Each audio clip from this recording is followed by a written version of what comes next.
warahmatullahi wabarakatuh. Nama saya Safa Kamila Humanto dari kelas 10 MIPA 5. Di sini, di video kali ini kita akan mengangkat tema yaitu tentang tumbuhan lumut, paku-pakuan, dan tumbuhan tingkat tinggi.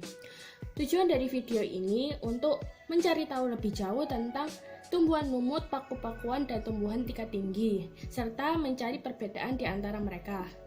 Dan untuk mengetahui apakah tumbuhan lumut dan tumbuhan paku-pakuan termasuk tumbuhan tingkat tinggi atau tumbuhan tingkat rendah.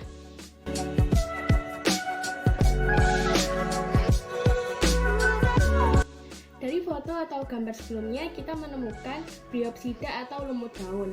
Ini adalah anggota tumbuhan tidak berbuluh dan tumbuhan berspora yang termasuk dalam superdivisi tumbuhan Bryophyta atau lumut. Lumut daun merupakan tumbuhan kecil yang mempunyai batang semu dan tumbuhnya tegak serta merupakan tumbuhan yang paling terkenal. Lumut ini tidak melekat pada substratnya, tetapi mempunyai rizoid yang melekat pada tempat tumbuhnya. Tumbuhan lumut memiliki dua cara reproduksi, yaitu secara vegetatif dan secara generatif. Secara seksual atau secara vegetatif yaitu memiliki spora dengan kromosom haploid yang dihasilkan dari sporamium yang kemudian tumbuhan menjadi protonema. Selanjutnya tumbuhan menjadi gametofit. Untuk reproduksi seksual atau generatif dimulai dari peleburan antara spermatozoid dengan ovum menggunakan perantara air. Zigot hasil dari fertilisasi kemudian akan berkembang menjadi embrio. Setelah itu sporofit berkromosom diploid 2N memiliki kotak spora sporangium dan akan menghasilkan spora homosfor.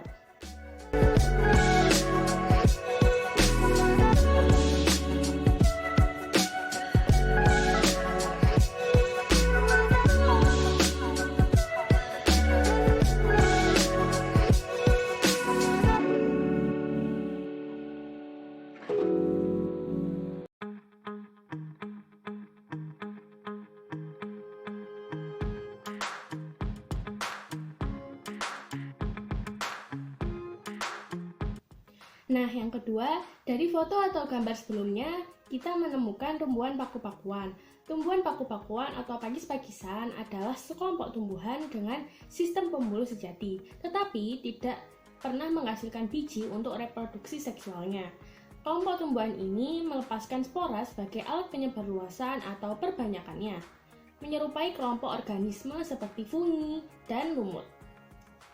Untuk cara reproduksi pada tumbuhan paku-pakuan tidak jauh beda dengan tumbuhan lumut karena tumbuhan paku-pakuan juga memiliki cara reproduksi vegetatif dan generatif.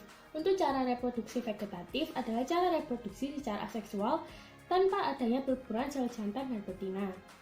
Pembentukan spora dalam sporangium terjadi melalui pembelahan meiosis.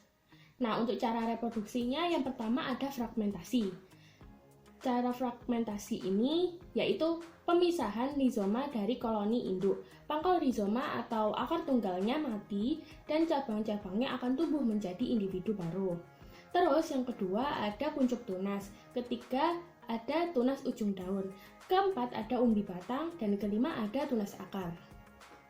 Nah, kalau untuk reproduksi generatifnya, reproduksi generatif itu adalah cara perkembangbiakan tumbuhan secara kawin atau seksual, ditandai dengan adanya peleburan sel kelamin jantan dan sel kelamin betina, yang kemudian menghasilkan zigot. Sel telur dihasilkan oleh acrygonium, sedangkan sel spermatozoid dihasilkan oleh antheridium. Antheridium dan acrygonium dihasilkan di dalam protalium. Dalam reproduksi paku, terjadi metagenesis, yaitu terjadinya pergiliran keturunan yang teratur antara tahap vegetatif dan tahap generatif. Berikut struktur tumbuhan paku fase sporofit.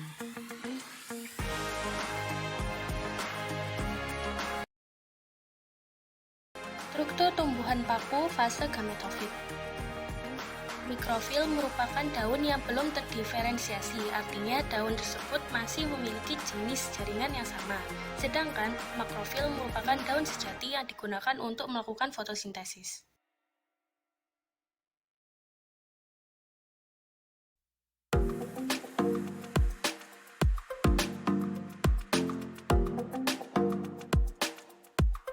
Selanjutnya ada tumbuhan tingkat tinggi. Tumbuhan tingkat tinggi adalah tumbuhan yang termasuk dalam tingkat perkembangbiakan yang sudah tinggi. Ia memiliki akar, batang, dan daun sejati. Tumbuhan tingkat tinggi ini juga memiliki organ-organ tambahan yang meliputi buah. Nah, tumbuhan tingkat tinggi ini juga bisa disebut dengan tumbuhan berbiji. Secara garis besar, tumbuhan berbiji dibagi menjadi dua, yaitu Angiospermae dan Gymnospermae. Untuk contoh-contoh tumbuhan tingkat tinggi sebagai berikut. Di sini, contoh tumbuhan tingkat tinggi yang saya ambil adalah mangga. Mangga merupakan tumbuhan tingkat tinggi karena ia memiliki akar, batang, dan daun sejati. Untuk klasifikasinya sebagai berikut.